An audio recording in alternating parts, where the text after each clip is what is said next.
Buenas tardes, estimados estudiantes. Profesora, buenas noches. Profesor, buenas tardes. Buenas tardes, profesora. Buenas tardes. Buenas tardes, estimados estudiantes. Vamos a iniciar con la sesión del día de hoy para ir recordando, pero para ello vamos a ir recordando lo que la clase pasada, ¿ya? A ver, ¿quién me podría manifestar de qué tema hemos desarrollado? ¿Qué es lo que hemos dicho referente a la clase pasada? Mis buenas tardes. El tema era el neoclasicismo. Hemos hablado sobre el neoclasicismo. ¿Y qué hemos dicho al respecto? Bueno, el neoclasicismo que fue creado en Francia en la etapa dorada en el siglo XVIII, que se conoce como el siglo de las luces.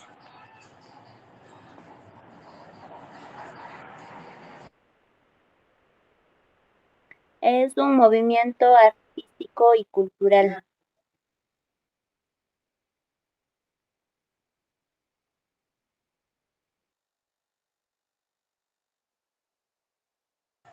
que es también un aspecto literario y tiene el aspecto histórico.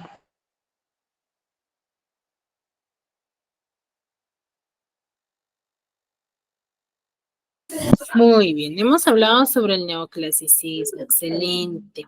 ¿Qué características tiene el neoclasicismo dentro de dicha época, del neoclasicismo francés?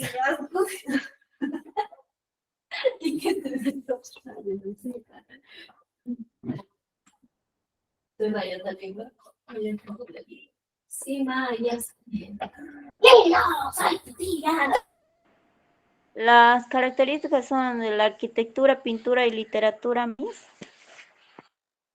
A ver, no, cuando nosotros hablamos de características son temáticas que marcan la época, ¿ya?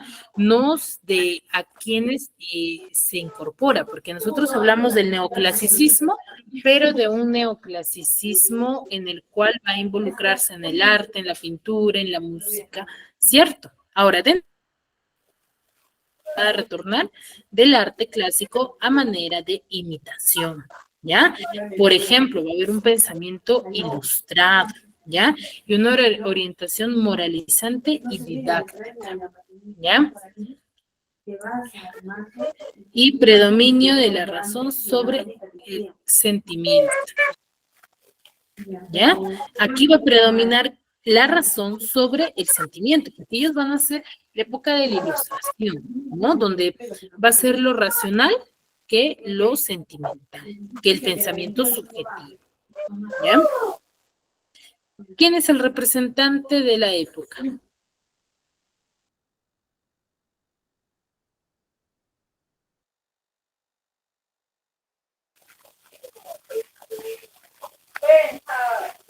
El máximo representante es Jean Racine.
Chicos, a ver, recordemos que cuando nosotros hablamos de un neoclasicismo francés, vamos a tener varios representantes, tanto en la tragedia como en la comedia. Dentro de la tragedia vamos a tener a Pierre Corneille, al Cid, a Jean Racine, a Medea y a Fedra, ¿cierto? Donde lo que va a resaltar dentro de esta época va a ser la comedia con Molière, ¿sí? Molière en sí no era el verdadero nombre, sino Jean-Baptiste Poquetin, donde él va a ser un actor, director y autor teatral a la vez, que forma parte de la época. Él es creador de la verdadera farsa, donde sus personajes van a encarnar un defecto humano o un vicio social de la época, ¿no? Los diferentes vicios sociales que se van a desarrollar durante la época y va a emplear lo cómico para combatir el ridículo, ¿ya? Dentro de sus obras vamos a tener al Avaro, a Las Preciosas, Tartufo, Don Juan y El Médico de Palos, ¿no? Donde su obra más resaltante va a ser la obra Tartufo, que nos habla de un ser hipócrita que va a tratar de sobrepasarse sobre la confianza que le da Orgón, ¿no? Que es el personaje principal de la obra, ¿sí? Entonces él desea apoderarse de sus bienes, ¿sí? Y de casarse con la hija de Orgón, pero con hipocresía, ¿no?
Muy bien, entonces, hemos hablado entonces del neoclasicismo francés. Ahora vamos a hablar sobre el neoclasicismo español durante el siglo XVIII. ¿Ya? Aquí el neoclasicismo español se va a desarrollar en diferentes ámbitos literarios, como es el teatro, la prosa y la literatura. ¿Sí? El teatro, por ejemplo, la regla de las 3 unidades, que va a respetar el tiempo, la acción, el lugar. En prosa vamos a respetar o se va a hacer muy partícipe lo que es la crítica y el ensayo, ¿ya? Y la literatura, que es la poesía pastoril, ¿no? La fábula, que va a ser con el fin ambos de enseñar, ¿sí? Con Valdés y Samaniego. Esto más o menos es como un resumen de lo que se desarrolla durante esta época, ¿ya? Dentro del neoclasicismo español va a haber un racionalismo muy moralizante. Los autores de esta época van a ser muy moralizantes y van a ver una imitación de los clásicos, donde aquí va a predominar la razón sobre la imaginación, ¿ya? Va a predominar la razón sobre la imaginación. ¿Por qué? Porque sabemos que el romántico es un ser, se podría decir, muy subjetivo, ¿no? Donde la forma de pensamiento va a ser muy subjetivista durante la época, ¿ya? Y mientras que los neoclásicos rechazaban todo ello, ¿no? Porque consideraban que la razón tenía que ser algo fundamental o que tenía que girar toda acción en torno a, ¿ya? Ahora, las manifestaciones. Va a haber manifestaciones tanto en fábula, en teatro y en ensayos. Por ejemplo, en las obras vamos a tener a Robinson Crusoe con Defoe, Viajes de Gulliver con Swift, a Werther con Gott y El Sí de las Niñas con Luis Fernando de Moratín, ¿no? Félix María de Samaniego, Tomás de Iriarte y José Cadalso, ¿no? Que son grandes representantes del neoclasicismo español. Ahora, los neoclásicos españoles durante esta época, entonces ustedes van a decir, mis, pero son las mismas características. Sí, ¿por qué? Porque se va a desarrollar en dos etapas, ¿no? Tanto en Francia como en España, ¿ya? Pero se va a respetar o va a haber ciertas modificaciones dependiendo el lugar, ¿no? Los neoclasicistas españoles, por ejemplo, van a expresar una reacción de la burguesía contra el rococó. Más que todo, ellos se van a enfocar mucho en lo que es la escritura, mejor dicho, la pintura, ¿ya? El uso de color. La reacción de la virtud contra la decadencia y va a pretender simplificar, ¿ya? Simplificar su idea. Va a adoptar y va a promover algunas de las ideas básicas de la Revolución Francesa. De la Revolución Francesa, ¿sí? Que va a glorificar las grandes virtudes de la antigüedad. ¿Qué quiere decir? Que se va a tener como antecedentes, ¿no? Y acepta el paganismo y va a agregar la ciencia a la emoción.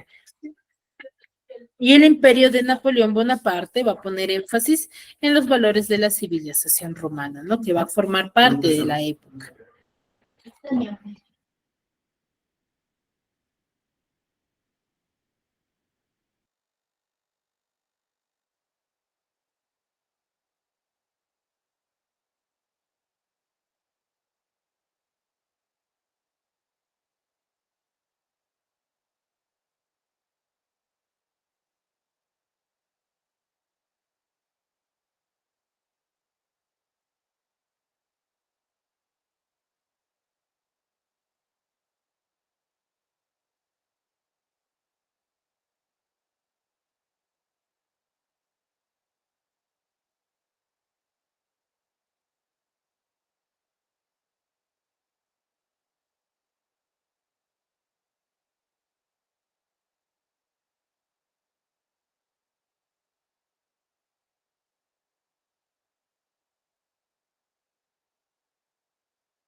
Sí, entonces son antecedentes que van a formar parte de este movimiento.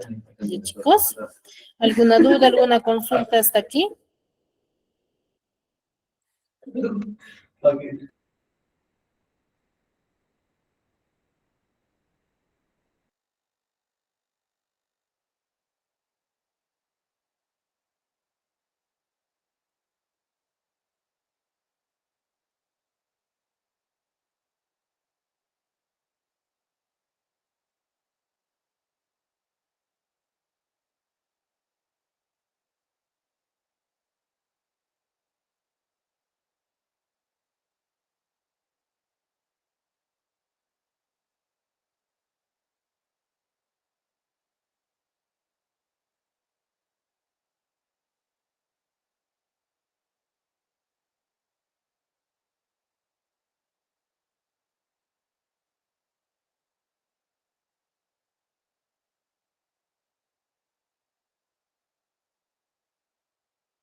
Bueno, me parece que ninguno. Entonces, a ver, el neoclasicismo español se va a desarrollar durante el siglo de las luces. Sabemos muy bien por historia que el siglo de las luces es una época en la que va a evolucionar o va a aparecer muchas ciencias, ¿cierto? Se va a desarrollar mucho la ciencia y el pensamiento racional, que es en el siglo XVIII, que se va a conocer como el siglo de las luces. ¿Por qué? Porque va a haber nuevos pensamientos, la ciencia va a evolucionar, mejor dicho, ¿ya?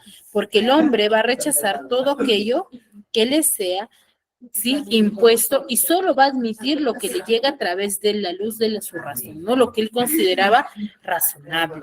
Ahora, la razón va a ser la norma con la que se va a valorar todas las manifestaciones humanas, ¿no? Como consecuencia va a aparecer en Europa a principios del siglo un grupo de pensadores con un espíritu científico, ¿no? Acá se va a desarrollar muchas formas de pensamiento, ¿sí? Muchas formas de pensamiento sin temor a equivocarse, ¿no? Este movimiento va a recibir el nombre de la Ilustración. ¿Por qué? Porque va a tener muchos científicos en base a la ciencia, ¿ya? Que van a practicar la ciencia y el cientificismo va a ser parte de la época del siglo de las luces, ¿no? No llamen empieza a lo que puede escuchar como una toalla. ¿Me dejo entender, chicos?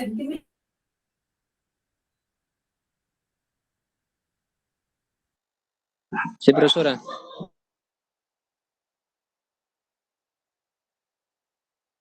A ver, Jessica, ¿alguna duda?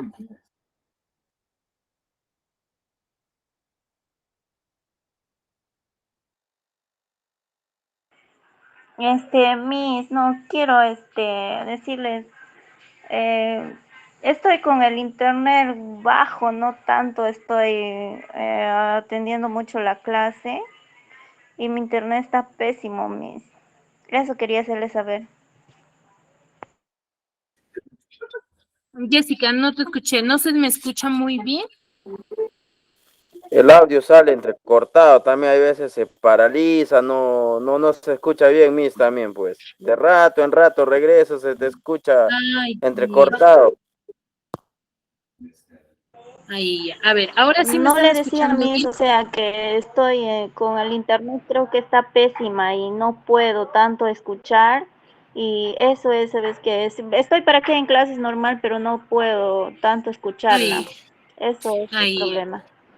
ahí. Pero ahorita sí se me está escuchando bien, ¿verdad? Sí, Miss, o sea, creo que es ¿Se me mi escucha internet bien? mía, algo así. Sí, Sí, Miss, a profesora. usted normal lo escucho yo. Ya, a ver, cuando no se me escucha bien, por favor me lo hacen saber. Sí, puede ser por el chat o activan su audio. ¿Y chicos?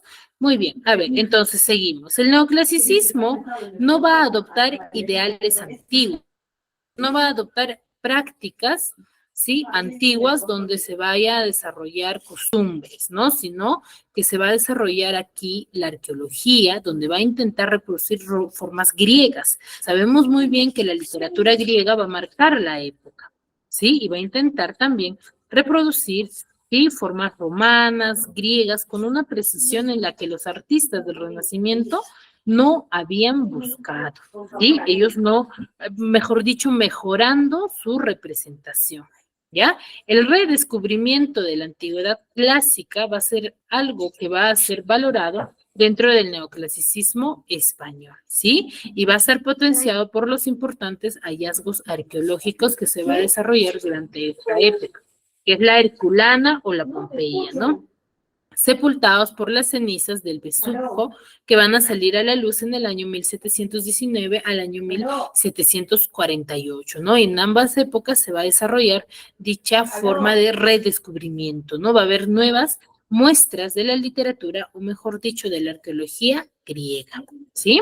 Ahora, la literatura en el siglo VIII, ¿sí? Se va a considerar a los escritores griegos y latinos como modelos a imitar. ¿Qué quiere decir? Que los neoclásicos españoles van a buscar revalorar lo clásico, ¿no?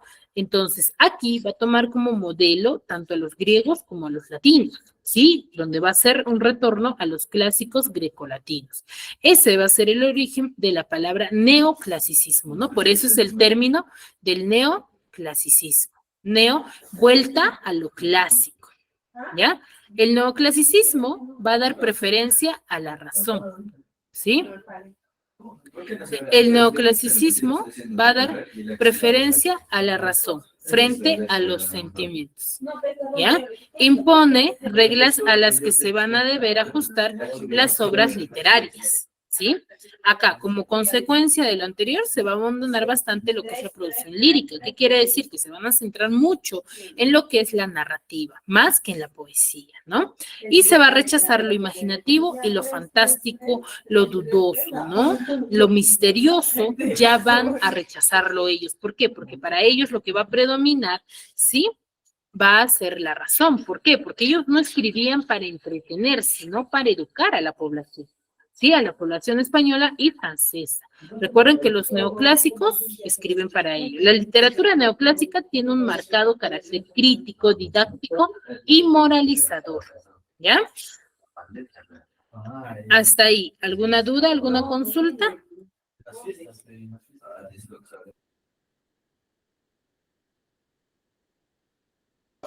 Chicos, Robley, Jacqueline, Irma, Johnny, Inocencia, Isabel. Profesora, disculpa, pero yo he rato que le escucho porque sale entrecortado, el internet también está medio bajo por esta zona. Entiendo. A ver, cuando nosotros hablamos, a ver, recalco, ¿sí? Recuerden que los neoclásicos van a ser o van a escribir para educar a la población, que solamente para entretener. Eso hay que tenerlo bien en claro, ¿ya, chicos? Ahora, dentro del neoclasicismo español hay una ideología ilustrada. ¿Qué quiere decir ello? Que es un movimiento cultural e ideológico que se va a desarrollar en el 18. Ya durante esta época va a haber una ideología, un pensamiento, ¿no? Una práctica entre ellos. ¿Cuáles son los rasgos? Un espíritu crítico y culto a la razón, que es oposición a los prejuicios, ¿no? La ignorancia y la sumisión intelectual.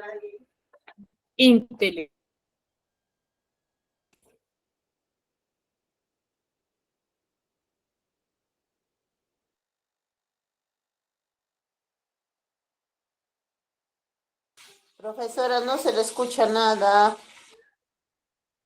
A ver, les decía que cuando nosotros hablamos de los rasgos o espíritu crítico y culto a la razón, ¿no? Una oposición a los prejuicios, la ignorancia y la sumisión a lo intelectual, ¿no? Se van a quedar en él. Ahora, fe en el progreso, ¿sí? La fe en el progreso, el espíritu científico. Para los neoclásicos van a considerar, sí, una evolución, ¿no? La ciencia va a ser partícipe de ello, donde se va a tener que mejorar. Ellos consideraban que con la ciencia iban a progresar y mejorar. Aquí se va a dar el laicismo, que va a defender la libertad espiritual, donde muchos anticlericales van a atacar a la iglesia, ¿ya? Y la religión natural, ¿no? Donde se cree en la bondad natural del hombre, ¿no? El deísmo, donde el Dios se desentiende del hombre y del mundo. ¿Ya, chicos? Entonces, aquí va a haber una religión natural, donde se cree en la bondad natural del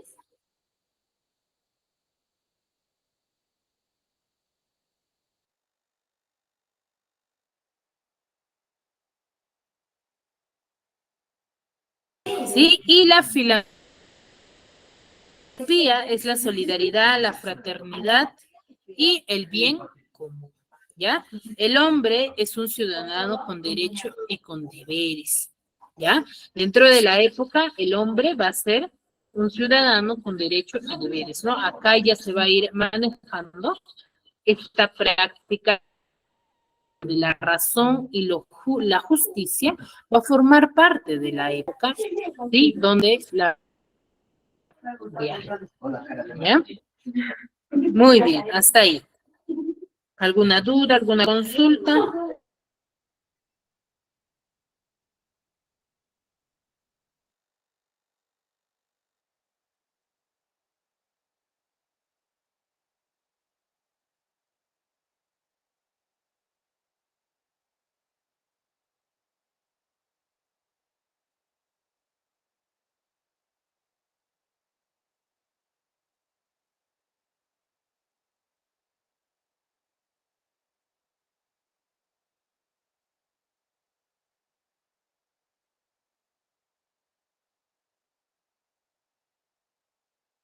Bueno, me parece que ninguno. reformismo también va a formar parte del pensamiento ilustrado dentro de los neoclásicos españoles, donde la necesidad de los cambios profundos, despotismo ilustrado, todo para el pueblo, pero sin el pueblo. Ellos consideraban ello, ¿no? Que era manifestado o dicho para el pueblo, pero ¿no? Es una frase muy contradictoria, pero que se practicaba en dicha época, ¿ya? Ahora, el afán didáctico va a ser muy fundamental durante esta época. El saber hace libre al hombre, ¿no? ¿Qué quiere decir? Que para los neoclásicos consideraban que el hombre tenía que conocer ciertos sobre temas, de conocer sobre variedad de temas.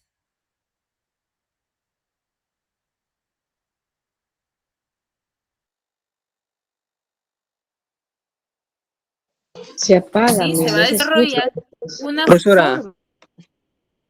una forma de pensamiento, ¿ya? Entonces, ¿qué les decía? Que aquí los neoclásicos van a considerar que el hombre tenía que saber o conocer de la época, ¿ya? O estudiar libros que eduquen a dicho pensamiento. ¿Por qué? Porque consideraba que el hombre al no leer, ¿sí? ¿Sí? No consideraba que conocía los temas. Es por eso que el gobierno se aprovechaba por ellos. ¿Sí?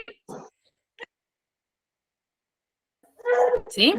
Entonces, es por ello que los neoclásicos se enfocaron en ello, ¿no? En educar al pueblo, en sacar libros o enciclopedias que le enseñaran al pueblo, ¿sí? Ahora, los neoclasicismos va a ser vuelta a los clásicos, ¿no? A los griegos, a los latinos y españoles del siglo de oro, ¿sí? Donde las normas estéticas de la perceptiva clásica, mejor dicho, de la percepción clásica, la verosimilitud, la imitación de la naturaleza, la regla de las 3 unidades, va a ser práctica dentro de esta época, ¿sí? Se va a respetar, mejor dicho, ¿no? Van a ir surgiendo las academias, van a estar, va a haber, van a mejorar, ¿sí? El valor normativo del clásico, ¿no? Y van a despreciar el barroco y van a defender el buen gusto también, ¿no? Entonces, los neoclásicos se podría decir que van a buscar la educación y la fundamentación del pueblo, porque consideraban que estaban muy suprimidos y dotados dentro del pensamiento subjetivista.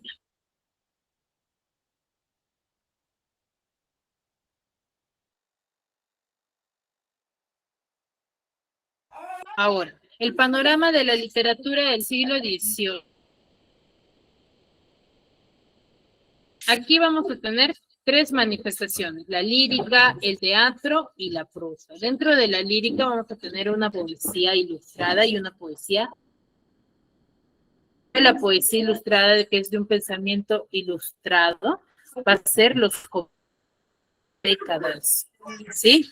Y la poesía sentimental. Fernández de Lunatic, ¿no? En el teatro vamos a tener a la tragedia neoclásica, a la comedia sentimental y a la comedia neoclásica. Dentro de la tragedia neoclásica va a ser García de la Huerta con Raquel, y dentro de la comedia sentimental a los jovellanos, ¿no? El delincuente honrado. Y dentro de la comedia neoclásica a Moratín con el sí de las niñas, ¿no? Donde va a marcar la época esta forma de teatro, ¿no? Esta forma de presentarla a la sociedad, a la realidad de la sociedad. La comedia nueva y el viejo y la niña. ¿Ya? Dentro de la prosa vamos a tener a la preceptiva y el ensayo, ¿ya? La preceptiva, donde usan la poética, y el ensayo con Feijó, ¿no? Donde el teatro crítico universal, ¿no? Las cartas eruditas y curiosas. Y José Cadalso con los eruditos a la violeta, cartas marruecas y noches lúgubres, ¿ya? Y los jovellanos, ¿no? Memorias sobre la educación pública. Entonces, aquí los neoclásicos van a manifestar pensamientos de la época, pero con mejoras, ¿sí? Con mejoras a un pensamiento ilustrado, a un pensamiento lleno de ciencia, ¿sí? ¿Alguna duda, alguna consulta hasta aquí?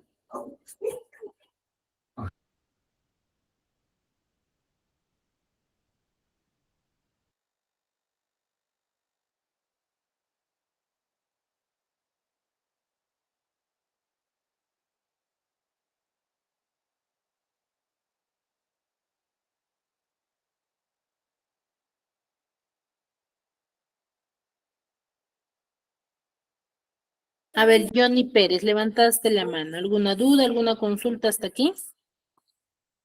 Sobre el Eh, neoclasismo dudas español. ninguna, dudas ninguna, profesora. Solamente su audio se está intercortado, se va y viene, y casi que no le entendemos un poco.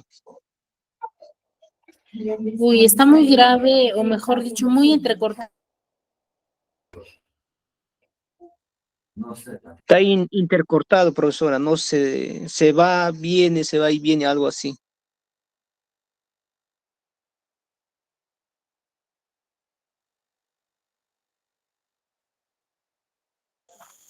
Lo mismo está pasando también en mi señal, profesora, disculpe. Se va, viene, hay veces que se queda en modo silencio, de ahí a 2 minutos, vuelta se retoma, así está.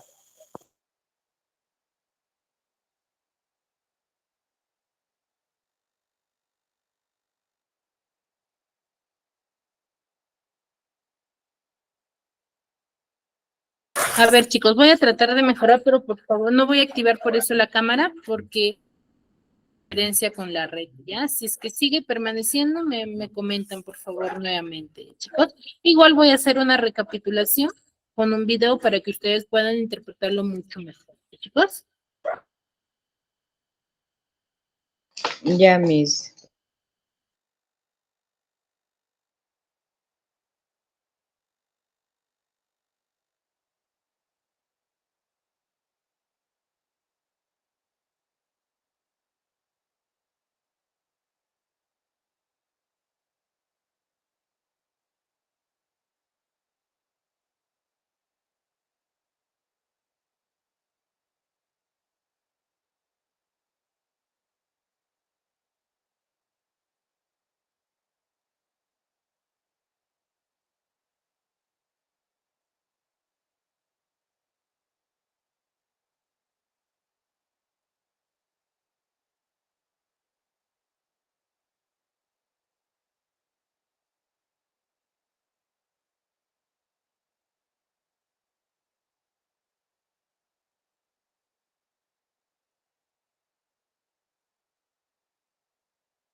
Profesora, no se Muy bien, escucha seguimos nada. entonces. A ver, he tratado de mejorar la red. A ver, ahora sí me escucho. He cambiado la red para que se me pueda escuchar mucho mejor, chicos. A ver, seguimos. Entonces, dentro del español, la poesía va a formar parte de la época donde va a haber considerarse de mal gusto expresar sentimientos, ¿no? ¿Por qué? Porque los neoclásicos lo que va a predominar va a ser la razón. Los poetas de este movimiento van a adoptar y pastoril, ¿no? Y la fábula, donde la poesía bucólica o pastoril va a ser un tipo de poesía donde se va a ensalzar lo que es la naturaleza y va a destacar Juan Meléndez Valdés. ¿Ya? No. ¿Sí?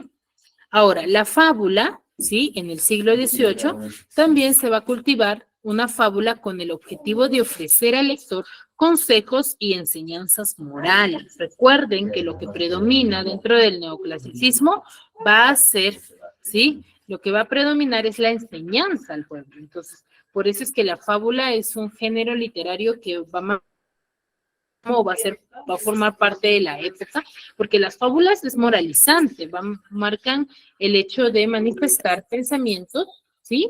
En base a enseñanza, puestas en boca de animales, ¿no? Recordemos que las grandes fábulas son representaciones de los animales que significan algún tipo de lección, ¿no? Fueron, por ejemplo, las grandes fábulas de esta época de Iriarte y de Samaniego. El burro flautista, por ejemplo, tenemos una fábula del burro flautista.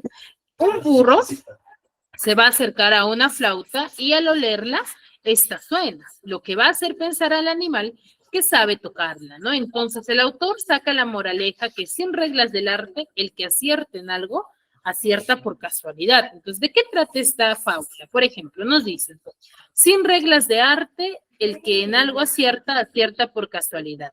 Esta fabulilla, salga bien o mal, me ha ocurrido ahora por casualidad. Cerca de unos prados, ¿sí?, que hay en mi lugar, pasaba un borrico. Por casualidad, una flauta en ellos halló, que un zagal se dejó olvidada por casualidad. Acercóse a olerla el dicho animal y dio un resoplido, por casualidad. En la flauta el aire se hubo de colar y sonó la flauta por casualidad.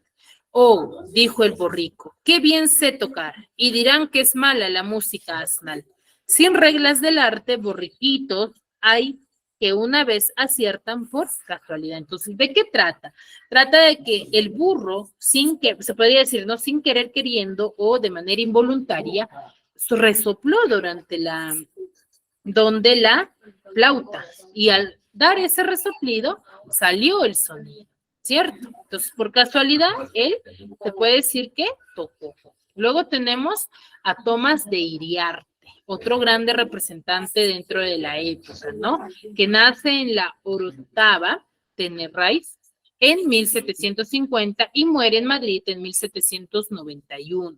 Él es traductor de la primera secretaria de Estado y archivero del Supremo Consejo de la Guerra. Además de las fábulas literarias, él escribe muchas otras obras e hizo bastantes traducciones del francés. Él es compositor y utiliza sus fábulas ¿para qué? Para dictar normas que logren un buen estilo literario dentro de la época.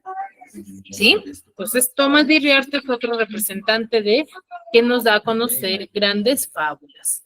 Luego tenemos a Félix María Samaniego, que nace en Languardia, en Álava, en el año 1735 y muere en el mismo pueblo en el año 1801.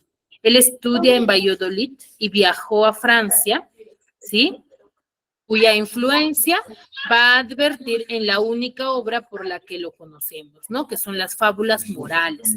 157 fábulas es quien nos da a conocer, que van a ser distribuidas en 9 libros, ¿no? Escritas para los alumnos del seminario de Vergara.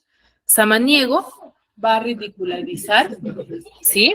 Samaniego ridiculiza los defectos humanos en sus fábulas, ¿sí?, imitando a los grandes fabulistas, ¿no? Fedro, Esopo y La Fontaine, ¿no?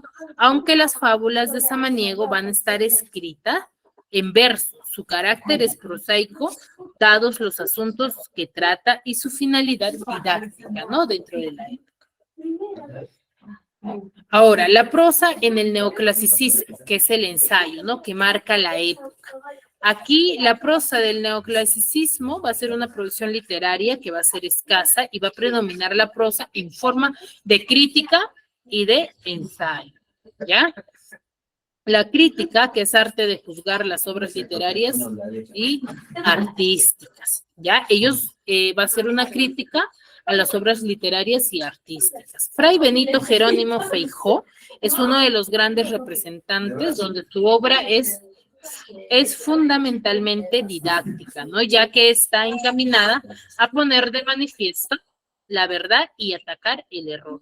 De acuerdo con el espíritu ilustrado de la época, se va a proponer enseñar al pueblo y para ello va a criticar todas sus supersticiones, sus falsas ideas, sus costumbres rutinarias, ¿cierto? Van a dar a conocer, ¿sí? Y va a intentar difundir en España las novedades de la cultura europea, que era en ese siglo muy superior a la nuestra, ¿no? Ahora, el Teatro Crítico Universal va a ser una obra escrita en forma de ensayo, donde va a constar de 8 tomos, donde el autor va a atacar duramente las supersticiones y las falsas creencias, marcando el límite entre lo natural y sobre lo natural, ¿no? El escritor de esta época considera que ambos temas se deberían de manejar por separado, ¿sí? Y que no se debería de exagerar, ¿sí? Las cartas eruditas van a estar escritas también en forma de ensayos. En ellas va a exponer a lo largo de 5 tomos, ¿no? Diversos problemas filosóficos, literarios y morales de la época, ¿ya? Aquí, tanto la crítica como el ensayo, la crítica va a ser el arte de juzgar las obras literarias artísticas y el ensayo que va a ser escrito generalmente breve y de carácter muy didáctico. ¿Ya? Ahora, ¿cuál es el teatro en el neoclasicismo? El teatro en el neoclasicismo, como toda obra neoclásica, el teatro se va a someter a las rígidas normas del clasicismo, por lo que va a adoptar la regla de las 3 unidades que Lope de Vega ya había roto en el barroco. Entonces va a desaparecer lo que son las obras de teatro, todo tema imaginativo y durante esta generación, ¿no? Y así como la mezcla de lo trágico y lo cómico va a marcar la época y surge un teatro exclusivamente didáctico. Ya, aquí se va a respetar, como bien he dicho, la regla de las 3 unidades, la acción, el tiempo y el lugar. La acción, solo habrá una acción en la obra, ¿ya? Los neoclásicos consideraban, y en el teatro anterior había acciones paralelas, ¿no? La de los señores y la de los criados, ambas situaciones. El tiempo, la acción debe suceder como máximo a lo largo de un día. Para ellos consideraban que la historia es solamente un día. Y el lugar, toda la obra debe desarrollarse en el mismo sitio. ¿Ya, chicos? Muy bien, a ver, vamos a observar este pequeño video respecto a esta obra. A ver, el audio me parece... Porque fue una época en la que se le dio importancia a la educación y al conocimiento, porque la ciencia y la razón eran las verdades motoras de la educación. Después de la exagerada ornamentación y pesimismo del barroco en el siglo XVIII, se origina el neoclasicismo, un movimiento en el que prima la razón como fundamental del pensamiento de Occidente y que funda sus bases en el pensamiento clásico. Los neoclásicos tienen también especial interés en la ciencia y el conocimiento. El neoclasicismo tiene como principio las ideas de la Ilustración. Este movimiento surge en Francia con la influencia de Descartes y John Locke. Sostenía que se debía combatir la ignorancia con las nuevas ideas y la difusión del conocimiento. El siglo XVIII se le denomina también el siglo de las luces, pues se afianza el progreso de la ciencia y la luz de la razón. La Ilustración tiene además como hecho principal la Revolución Francesa. Esto marca un antes y un después en la historia de la humanidad, pues se elimina la monarquía absoluta en la que un rey tenía todo el poder, pasa al sistema republicano en el que el poder se divide. A estos hechos se le suman la revolución industrial con el avance de la ciencia y tecnología y el crecimiento de las ciudades. La filosofía ha dispuesto de esta forma el conocimiento mediante la razón como la necesidad fundamental del ser humano. Por lo tanto, el arte también tendría como finalidad su difusión, es decir, tendría un fin didáctico moralista. En la literatura, el conocimiento, la ciencia y la tecnología, dentro del marco de la razón, predominaron. Como vimos, tiene un fin didáctico y moral, y así como su nombre lo indica, revalora el clasicismo, pues toma como modelos Aristóteles, Horacio y retoma el canon clásico. Roberto predomina la supremacía de la armonía y equilibrio, rechazando incluso el exceso de acción barroca. En cuanto a las obras, prevalece el ensayo con Montaigne como género divulgador de ideas, siempre haciendo el uso de la razón. Como todo era conocimiento y ciencia en ese siglo, se crea en Francia la enciclopedia como género difusor de todo el conocimiento humano. Consideró que artículos de Voltaire, la enciclopedia era la Wikipedia del siglo XVIII, comparado con 72.000. Se desarrolló también la fábula, pues, moralista, como enseñanza que se expresa a través de su modelo final. Destacan en este género los españoles Iriarte y Samaniego y el francés Montaigne. Como hemos podido ver, el neoclasicismo fue una época en la que el ser humano se interesa por la razón y el conocimiento. El mundo avanza y se hace uso de esta razón para explicar. La literatura se encamina a este objetivo, pero como nada dura para siempre, esta personalidad marcada la eficacia en muchos artistas se les cuenta. Así, nace una siguiente etapa denominada romanticismo.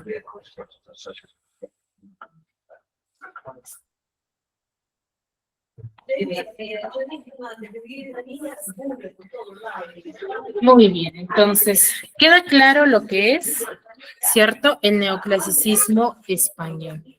Dentro del neoclasicismo español vamos a tener a un grande representante, que es Leandro Fernández de Moratín, ¿cierto?, que fue el escritor más importante del siglo, ¿sí? Toda su obra teatral va a estar realizado siguiendo las normas neoclásicas y va a estar convertido en mejores y escasos dramaturgos de este siglo, ¿no? Dentro del teatro. Aquí la comedia nueva o el café, que critica duramente a los poetas incultos e ignorantes que se van a atrever a escribir obras dramáticas, ¿no? Él critica. Una de sus obras es la famosa obra de Sí de las niñas. En esta obra va a ser una dura crítica a las familias que obligan, ¿no? Porque en esta obra va a plasmar lo que es, ¿sí?, el matrimonio forzado, ¿no? Donde acá la madre de esta época va a ser aquella que va a obligar a sus hijas a casarse, ¿no? Pero no por beneficio sentimental, sino por beneficio referente, por ejemplo, a que tenga terrenos, a que tenga riquezas, ¿ya? Entonces ellos los obligaban a ello. Entonces ello va a plasmar dentro de la obra de El Sí de las niñas, ¿no? Que se le obliga a una de ellas a casarse por beneficio político, ¿no? Y social dentro de la época. A ver, vamos a hacer. El Sí de las por el español Leandro Fernández de Moratín, a comienzos del siglo XIX.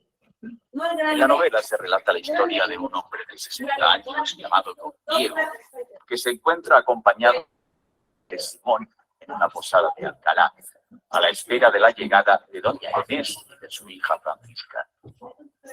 Don Diego le cuenta a Simón que está enamorado de Francisca, que para él es una joven con buenos valores, virtudes y sobre todo muy hermosa.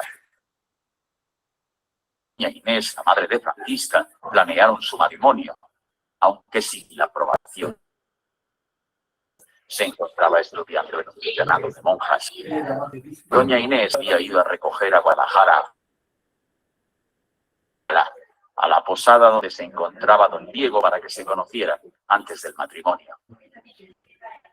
Durante la charla entre estos, habla don Diego sobre la diferencia de edades entre Francisca y él, y le dice que el sobrino de don Diego, llamado Carlos, es mejor partido para la joven. Don Diego reacciona molesto. Él cree que su sobrino es mujeriego y que nunca se toma a las mujeres en serio. Al final la espera termina y llegan doña Inés y su hija. Se presentan y comienzan a charlar sobre las múltiples familias millonarias. La conversación es para Francisca un poco interesante, así que decide retirarse y se va, ocasión que aprovecha don Diego para hablar con doña Inés sobre la joven. Don Diego le exige a doña Inés que sea Francisca quien le diga de frente el amor que siente por él, ya que los supuestos halagos que él ha recibido han sido siempre mediante la madre. Él quiere que la joven le confiese el por qué prefiere un marido experimentado de edad madura y que sepa cómo llevar su matrimonio, ya que los matrimonios jóvenes no tienen la capacidad de llevar una relación. Lo que ambos no saben es que Francisca y Carlos, el sobrino de don Diego, han mantenido una relación en secreto durante el tiempo que la joven estuvo estudiando en el convento. Carlos la visitaba por las noches. Él llegaba sigilosamente y se saltaba el muro del lugar para encontrarse a solas y en secreto con Francisca en el jardín del convento. Por otro lado, doña Inés lleva con ella a su criada llamada Rita, de quien no sabe que mantiene comunicación con Calamocha, sirviente de Carlos, el sobrino de don Diego. Ambos se encuentran en la misma posada y Calamocha le cuenta a Rita que su patrón recibió una carta en la que Francisca le cuenta que su madre está planeando casarla con un señor de 60 años. En ese momento, su patrón, Carlos, se encontraba en Zaragoza y decide viajar a Alcalá para impedir el matrimonio y confesarle a doña Inés su amor hacia Francisca. Calamocha le dice a Rita que vaya y le cuente a Francisca que Carlos, su patrón, también se encuentra alojado en la misma posada. Mientras tanto, Doña Inés manda a llamar a su hija. Esta le confiesa a su madre que ya no es una niña, que sabe el significado del amor. Se niega a casarse con don Diego porque no lo ama. Su madre intenta convencerla. Lo mejor que puede hacer es casarse con don Diego, ya que con él no le hará falta nada y podrá tener más lujos de lo que ella se imagina. Doña Inés cree que su hija no quiere casarse con don Diego porque se quiere quedar en el convento y convertirse en monja, pero Francisca lo niega. Mientras tanto, don Diego sospecha que la joven no siente el mismo cariño que él. Le dice a Francisca y espera que ella le exponga su cariño. Pero cuando Francisca intenta negarse a contraer matrimonio con él, la madre la interrumpe e impide que le confiese la verdad. Don Diego sale de la habitación y descubre que su sobrino Carlos se encuentra en la misma posada. Le pregunta por qué se encuentra en el lugar. Y Carlos, temeroso, termina por contarle toda la verdad a su tío. Don Diego, enojado, lo tira de la posada, le pide que regrese a Zaragoza y que cumpla con sus obligaciones. Carlos obedece y se marcha junto con su sirviente Calamocha. Rita, la criada de doña Inés, se entera de lo sucedido y le cuenta a Francisca que Carlos y sus sirvientes se han marchado de la posada. La joven rompe en llanto y cree que Carlos la ha abandonado. Esa misma noche, Carlos llega a darle una serenata a Francisca y tira una carta por la ventana que Rita tendría que recoger y llevársela a Francisca. Pero por error, la carta cae en manos de don Diego. Este se molesta mucho porque sospecha que el acto es propiciado por un enamorado de Francisca. Cuando Rita sale en busca de la carta, la criada no la encuentra y le dice a Francisca que no encontró la supuesta carta que Carlos tiró por la ventana. La joven se empieza a sentir decepcionada y cree que Carlos simplemente la ha engañado. Esta noche, Francisca y don Diego se encuentran en la sala de la posada. Él le exige que le confiese lo que en verdad siente por ella y que si existe otro pretendiente que a ella le interese. Y la joven, decepcionada por el abandono de Carlos, le dice que resistirá. Él Muy bien, chicos. Entonces, el desarrollo de la historia de las niñas va a ser muy importante durante esta época porque va a marcar mucho lo que es el teatro neoclásico, ¿no? Por ejemplo, aquí surge como una crítica social en cuanto a la época, ¿no? Planteando temas sociales, temas que van a hacer que a la población reaccione y pueda valorarse y pueda participar de dichos pensamientos, ¿no? Porque va a ser enciclopedia. Muy bien, hasta ahí. ¿Dudas, consultas? Todo claro.